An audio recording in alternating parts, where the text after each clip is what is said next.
ரூபான்னு உறுப்பு இருக்கும். ஒரு வீட்டுக்குள்ளே நாங்கள் போனோம். ஒரு அம்மா எங்களை கண்டோட பயங்கரமாக அழுதாங்க.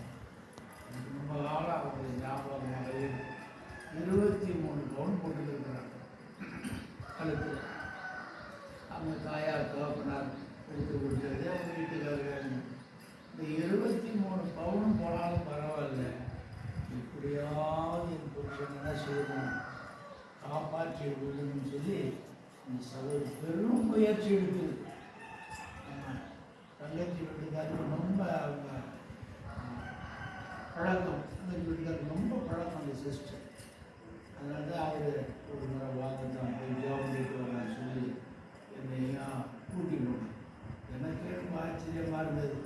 ஒரு கணவனுக்காக மனைவி எடுத்துக்கிட்ட ஒரு பெரும் முயற்சி. அவர் சம்பாதிச்சு தான் அவங்க வீட்டுக்காரங்க கொடுத்தது, அவர் தாயார் கொடுத்தது. இந்த எல்லாம் இந்த நகை எல்லாம் பணத்தை அவங்க அடகு வச்சாங்களோ விட்டாங்களோ அது எனக்கு செய்ய தெரியாது. செலவு பண்ணி அந்த கணவனாரை காப்பாற்ற அந்த சிஸ்டம் முயற்சி செய்தும் பிரயோஜனம் இல்லாமல் போயிடுச்சு, மழை நட்டு போயிடுச்சு. அவங்க போகும்போது அப்படி அழுதாங்க. எவ்வளவோ முயற்சி செய்கிறேன், ஆண்டவர் எங்களை கைவிட்டுட்டார் அப்படின்னா கடைசி அவ்வளவு கொடூரமான வியாதி. கடைசியில் அந்த சிஸ்டர் சொல்கிறாங்க, ஆண்டவர் தான் நாங்கள் நம்பியிருந்தோம், ஆண்டவர் தான் நாங்கள் நம்பியிருந்தோம், ஆனாலும் இந்த ஆண்டவர் என் கணவனாரை காப்பாற்ற முடியும், என்னை ஒரு விதவையாக்கிட்டார்,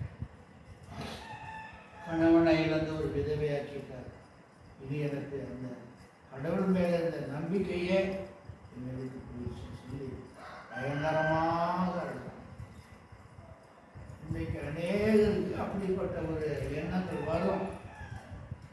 வியாதின்னு இல்லை, கடன் பிரச்சனையினால் அநேகர் இப்படி சில வேதனைப்படுறது உண்டு. கடன் பிரச்சனையினால், அப்புறம் சுற்றுப்புறத்தில் இருக்கிற எதிர்ப்புகளினாலேயும் சிலர் சோர்ந்து போவாங்க. அவங்களை சுற்றி இருக்கிற ஜனங்கள் சரியான ஒரு ஒத்துழைப்பு கொடுக்க மாட்டாங்க, அடிக்கடி பிரச்சனை பண்ணுவாங்க, ஏதாவது சண்டை சச்சரவு பண்ணிக்கிட்டே இருப்பாங்க, அவங்களுக்கு சரியான ஆதரவு கிடைக்காது, உதவி செய்யும்படியான ஆட்கள் இருக்க மாட்டாங்க. சிலர் கோர்ட் வரை கூட போய் கேஸ் போட்டு கேஸ் சரியானபடி அவங்களுக்கு அது வெற்றி கிடைக்காம பண முயற்சி எடுத்து சிலர் என்ன செய்வாங்க, இப்படியெல்லாம் சோர்ந்து போகிறது. வியாதினால சோர்ந்து போகிறது உண்டு, குடும்ப கஷ்டத்தினால சோர்ந்து போகிறது உண்டு, பிள்ளைகளுக்கோ கடவுளுக்கோ ஆணோ பெண் பலர் என்ன செய்வாங்க, சோர்ந்து போயிடுவாங்க. குடும்பத்தில் கஷ்டம் இருக்கும்போது நிச்சயமாக சோர்ந்துடுவாங்க. என்ன செய்ய முடியும்? நம்ம நானும் அம்மாவும் எத்தனையோ முறை இதே போல நாங்கள் 2 பேருமே துவாக்குடி மலையில் 77 அந்த மாதம் மட்டும் எனக்கு சரியாக தெரியல, அம்மாவுக்கு தெரியும்.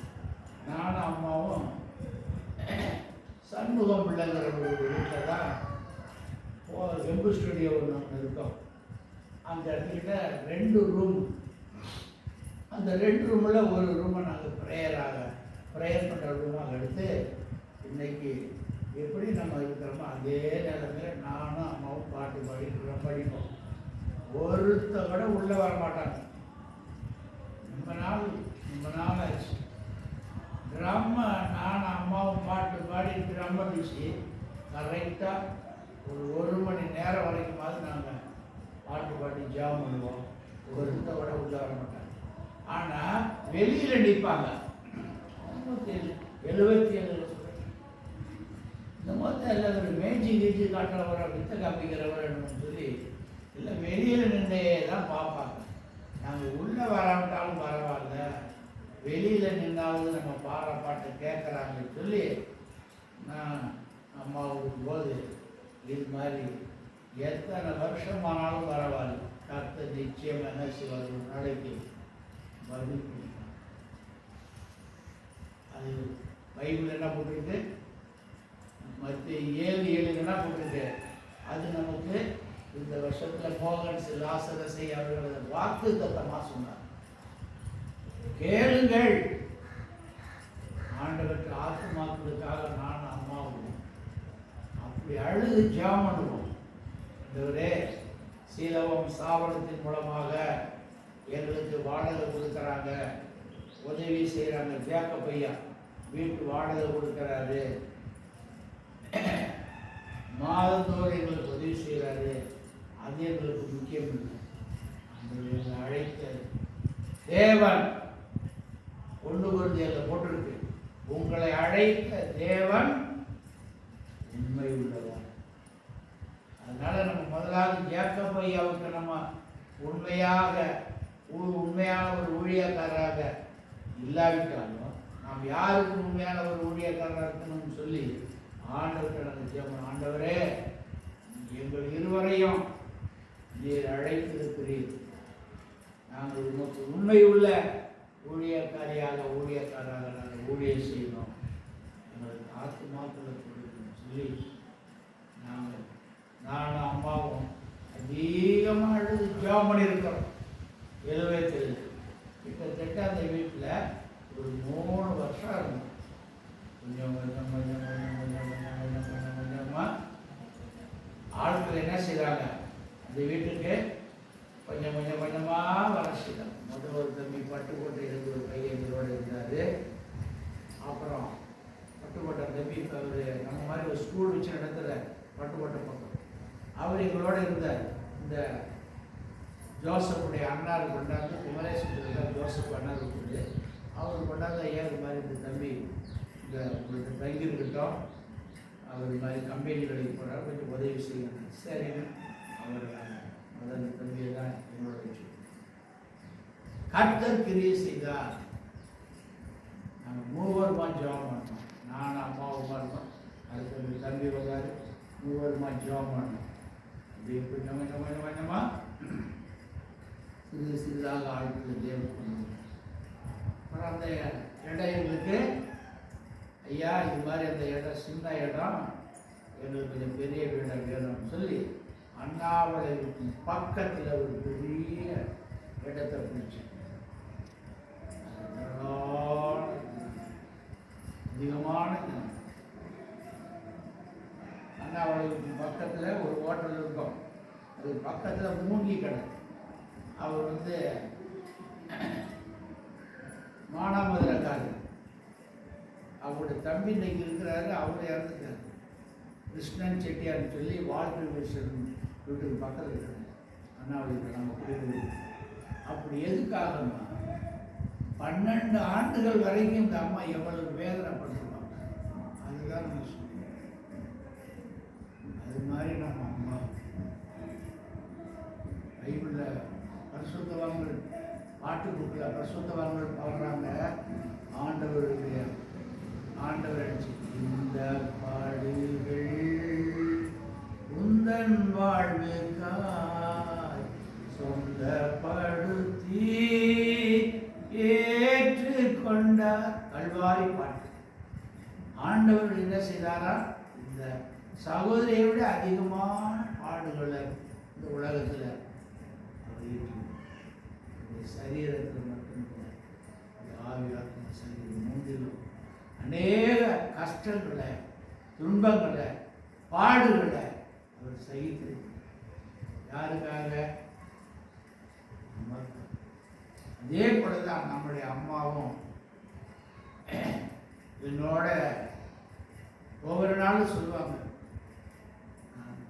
எங்கள் அம்மா அப்பா பேச்சை கேட்டு நான் அவருடைய திருமணம் பண்ணிட்டேன், என்னோட இது நான் கஷ்டத்தை தான் நான் அனுபவிக்கிறேன். உண்மையாகவே இன்றைக்கு நான் அதை நினைக்கிறேன். இவ்வளோ கஷ்டங்கள் அவங்க பிள்ளைகளுக்காக. ஆனாலும் நான் சோர்ந்து போன நேரமெல்லாம் என்னை எத்தனையோ வருஷங்களாவது விசுவாசிகளே வரமாட்டேங்கிறாங்க. விசுவாசிகளே வரமாட்டாங்க. பயங்கரமான ஒரு ஊர். விக்கிரக ஆராதனையில் ஜனங்கள் மூழ்கி கிடக்கிற ஒரு ஊர் அண்ணாமலை. கருப்பு கோயில், அங்கிட்டு ஒரு கோயில், அங்கிட்டு ஒரு கோயில், குமார் விட்டு ஒரு கோயில். இப்படி பார்த்தா பயங்கர கோயில். ஜெயம் டைலர் தம்பி சுப்பிரமணிய மகன் விட்டு ஒரு கோயில். இங்கே பார்த்தாலும் விக்கிரக வழிபாடு. அதோட எல்லாம் இந்துக்கள் மெஜாரிட்டி, அதிகமான நாங்கள் குடியிருந்த வீட்டு வழியாக தான் அப்படியே ஜனங்கள் போவாங்க. திருவிழா செய்கிறாங்க. ரொம்ப கஷ்டம். ஜனங்கள் கிறிஸ்துவுக்குள்ள ஜனங்கள் வர்றது அவ்வளோ கஷ்டம் தான். எனக்கே தெரியல இப்போ யார் யார் இருந்தாங்க. அப்புறம் அடுத்தது நம்ம சைமன் பெரியப்பா வந்தார். காட்டூரை விட்டுட்டு இங்கே கம்பெனி வேலைக்காக வந்தார். துவாக்குடியில் அண்ணாளுங்கிற ஒரு பொண்ணு வீட்டில், நம்ம ஊர் பொண்ணு அண்ணாளுங்கிற அந்த வீட்டில் துவாக்குடியில் மாட்டாம்பட்டி சகோதரியில் நம்ம ஊர் பிறந்தவர். அவங்க வீட்டில் வாடகைட்டு அப்புறம் அவங்க நம்முடைய அண்ணா சைமன் அண்ணா வந்து எங்களோட இப்படி 12 ஆண்டுகள் இந்த பெரும்பாடு உள்ள எவ்வளவு வேதனைப்பட்டது, எவ்வளவு கஷ்டம், எவ்வளவு துன்பம். ஐயா, எப்படா இந்த வியாதி நம்மளை விட்டு விலகும், நீங்கும், நம்ம எப்ப சுகமடைவோம், நமக்கு ஒரு விடுதலை கிடைக்காதா? இன்றைக்கு இந்த சகோதரி குழந்தைக்கு எத்தனையோ பேர் அப்படி காத்து கொண்டிருக்காங்க. எனக்கு விடுதலை கிடைக்காதா, நல்ல சுகம் கிடைக்காதா? நான் எப்பொழுது இந்த வியாதியிலிருந்து சுகமாக்கப்படுவேன்?